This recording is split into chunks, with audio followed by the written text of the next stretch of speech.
মোদির সাথে ট্রাম্পের বৈঠকের পর অনেক কিছুই পরিবর্তন ঘটছে ভারতে। এর মাঝেই ইন্ডিয়া টুডের চাঞ্চল্যকর প্রতিবেদনটি বাংলাদেশ, ভারত এবং যুক্তরাষ্ট্রকে নিয়ে। বাংলাদেশে রাজনৈতিক স্থিতিশীলতা ও গণতান্ত্রিক শাসন ব্যবস্থার উন্নয়নে বরাদ্দকৃত ২৯ মিলিয়ন মার্কিন ডলারের তহবিল বাতিলের খবর দিয়েছে ভারতের গণমাধ্যমগুলো।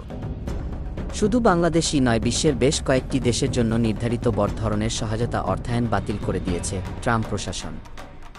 এর মধ্যে আছে ভারতের ২.১ মিলিয়ন মার্কিন ডলারের কর্মসূচিও।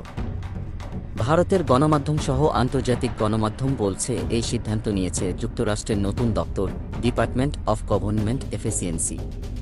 বৈদ্যুতিক গাড়ি নির্মাতা প্রতিষ্ঠান টেসলার প্রধান নির্বাহী ইলন মাস্কের নেতৃত্বাধীন এই দপ্তর বাজেট কমানোর অংশ হিসেবে অর্থায়ন বাতিলের ঘোষণা দিয়েছে।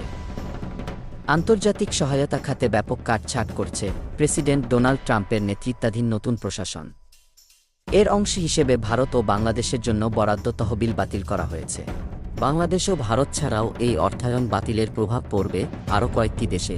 বাকি দেশগুলোর মধ্যে উল্লেখযোগ্য হল Mozambique $10 million, Serbia $14 million, Moldova $22 million, Nepal 2টি কর্মসূচিতে $39 মিলিয়ন এবং মালিক $14 মিলিয়ন। এছাড়াও বিশ্বের কয়েকটি দেশ ও অঞ্চলের জন্য নির্ধারিত সহায়তাও বাতিল করা হয়েছে।